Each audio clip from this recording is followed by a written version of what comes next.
जय हिंद दोस्तों। देश में जब से लॉकडाउन हुआ तब से न जाने कितने लोग अनएम्प्लॉयड हो गए, न जाने कितने लोगों की इस देश में जॉब्स चली गईं। तो आज के इस वीडियो में मैं इसी डेटा के विषय में बताऊंगा कि कितने लोगों को जॉब्स मिली इस लॉकडाउन में और कितने लोगों की जॉब्स गई इस लॉकडाउन में। तो इस पूरे डेटा को आज मैं बताऊंगा और ये भी बताऊंगा कि इस जॉब्स जो गई हैं लोगों की तो उसे फिर से कैसे जनरेट किया जा सकता है, फिर से कैसे उसे बूस्ट किया जा सकता है। तो वो 3 मैं सॉल्यूशन बताऊंगा जिसके ज़रिए फिर से इन जॉब्स को बूस्ट किया जा सकता है। तो इस वीडियो को अंत तक ज़रूर देखिएगा आप लोग। और यदि आपको यह वीडियो पसंद आता है तो आप प्लीज़ लाइक ज़रूर कर दीजिएगा और इस चैनल को सब्सक्राइब भी कर दीजिएगा।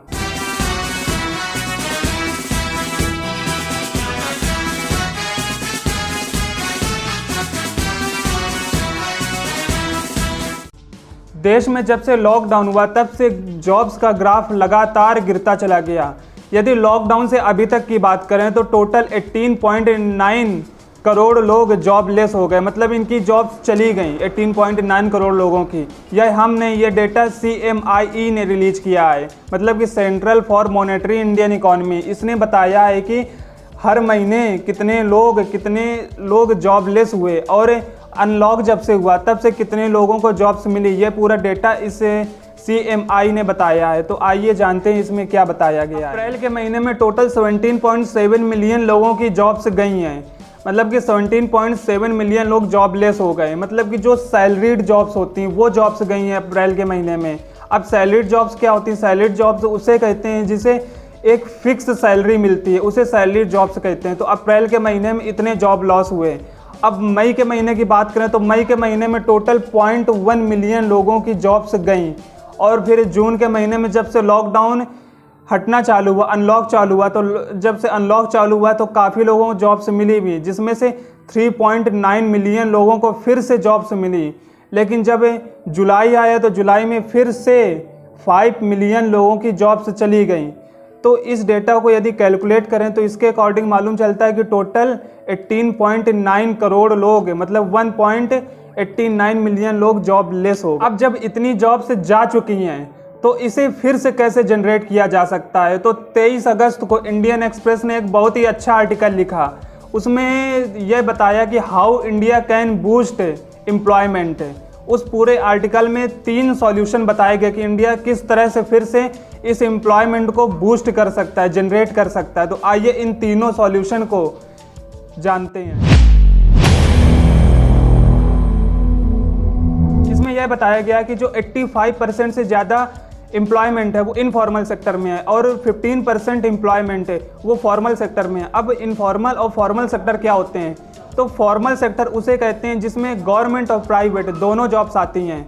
अब प्राइवेट जॉब से मतलब कि प्राइवेट जॉब से किस तरह की होती हैं? प्राइवेट जॉब्स वो आती हैं जिसमें एक फिक्स लीव मिलता है और एक फिक्स PF कटता है और इस पर गवर्नमेंट के सारे रूल्स लागू होते हैं। तो वो सारी जॉब्स इस फॉर्मल सेक्टर में आती हैं। अब इनफॉर्मल सेक्टर की यदि बात करें तो इनफॉर्मल सेक्टर में ना ही PF कोई कटता है और ना ही कोई एक फिक्स लीव मिलता है।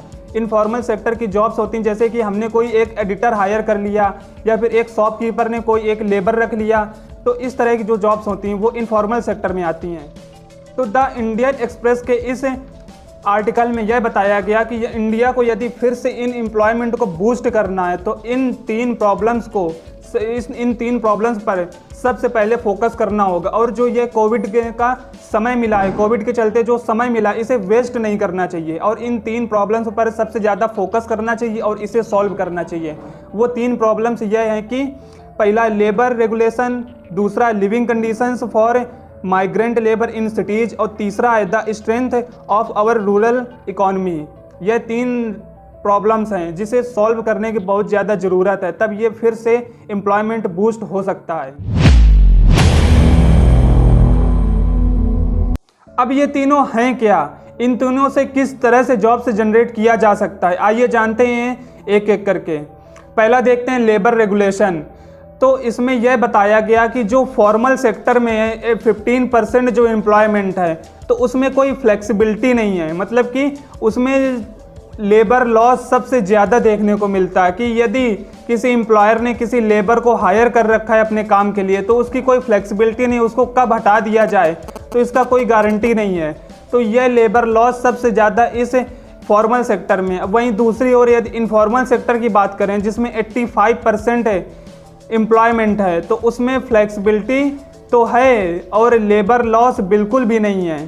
तो जब तक इन दोनों के रेशियो को बैलेंस नहीं किया जा सकता, इन दोनों के लेबर लॉस के रेशियो को बैलेंस नहीं किया जाता है, तब तक यह प्रॉब्लम सॉल्व नहीं होगी। तो इसके लिए गवर्नमेंट को एक प्रॉपर सोशल कॉन्ट्रैक्ट बनाना चाहिए और इसको सॉल्व करने के लिए इंडस्ट्री और लेबर इन दोनों को भी सामने आना चाहिए जिससे ये प्रॉब्लम जल्द से जल्द सॉल्व की जा सके। अब देखते हैं दूसरा, लिविंग कंडीशन इन सिटीज़। यदि हम पिछले कई सालों की बात करें तो पिछले कई सालों से लोगों के जो बड़े बड़े शहर हैं वहाँ पर लोगों का रहन सहन कुछ ज़्यादा सही नहीं है क्योंकि वहाँ की लिविंग कंडीशन अच्छी नहीं है। तो इसके लिए गवर्नमेंट को एक massive private home building programme चलाने की ज़रूरत है जिसके तहत गवर्नमेंट काफ़ी सारी बिल्डिंग्स का निर्माण कर सके। यदि हम पिछले फ्लोर स्पेस इंडेक्सेस का डेटा देखें तो ये कुछ ज़्यादा सही नहीं है, ये अपने देश का डेटा ये बहुत ज़्यादा कम है। अब फ्लोर स्पेस इंडेक्सेस डेटा क्या होता है, इसे यह डेटा वो होता है कि आप एक पर्टिकुलर प्लेस पर, एक पर्टिकुलर प्लॉट पर काफ़ी ऊंची बिल्डिंग का निर्माण कर दें तो ये जो डेटा है तो यही बिल्डिंग्स का जो निर्माण होता है तो यही दर्शाता है। तो ये डेटा काफ़ी ज़्यादा कम है अपने देश का। तो ज़रूरत है कि अपने देश में ज़्यादा से ज़्यादा फ्लोर्स का निर्माण किया जाए जिससे एक छोटी सी जगह में काफ़ी सारे लोग रह सकें और जो जगह बचे तो उस पर कोई दूसरा काम किया जा सके जिससे एम्प्लॉयमेंट और बढ़ेगा। तो यह एक दूसरी चीज़ बताई गई द इंडियन एक्सप्रेस के इस आर्टिकल में। अब लास्ट में इस आर्टिकल में यह बताया गया कि रूरल इकोनॉमी को किस तरह बढ़ाया जाए ताकि एम्प्लॉयमेंट ज़्यादा से ज़्यादा जनरेट हो सके।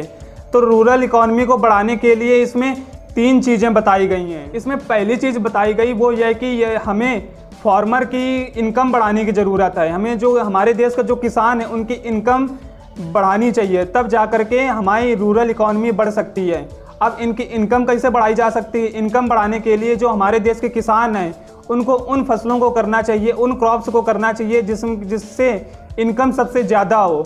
अब जैसे कि फ्रूट्स एंड वेजिटेबल, इसकी सबसे ज़्यादा डिमांड है मार्केट में।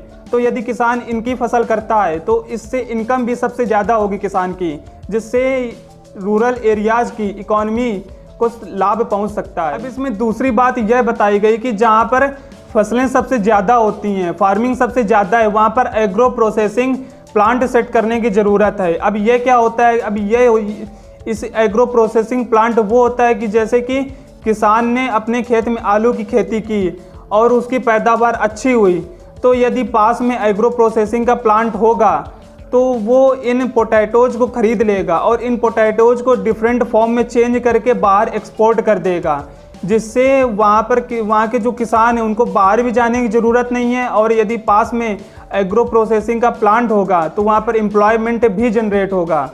तो यह इसके ज़रिए रूरल इकॉनमी को बढ़ाया जा सकता है। एट द लास्ट तीसरी यह बात बताई कि हमें रूरल एरियाज़ को रोड से इन्हें डिजिटल कनेक्टिविटी भी करनी पड़ेगी, मतलब इन्हें डिजिटल भी कनेक्ट करना पड़ेगा।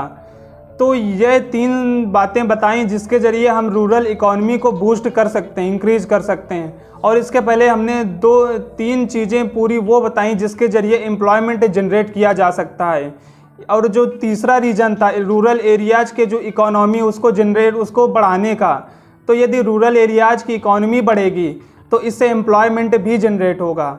तो ये 3 रीजन थे जिसके ज़रिए ये 3 प्रॉब्लम्स थी जिसको सॉल्व करके हम एम्प्लॉयमेंट जनरेट कर सकते हैं। अब एट द लास्ट इसमें कंक्लूजन बताया गया कि यदि हमें इन तीनों टास्क को अचीव करना है तो union government, state government, public sector और प्राइवेट सेक्टर, इन सब को एक साथ कोलैबोरेशन करना होगा, तब जाकर यह टास्क कंप्लीट हो सकता है, तब जाकर इस टास्क को अचीव किया जा सकता है। तो दोस्तों, आपको यह वीडियो कैसा लगा? यदि आपको यह वीडियो इन्फॉर्मेटिव लगा हो तो आप प्लीज़ मेरे चैनल को सब्सक्राइब कर दीजिएगा और दोस्तों में शेयर कर दीजिएगा इस वीडियो को।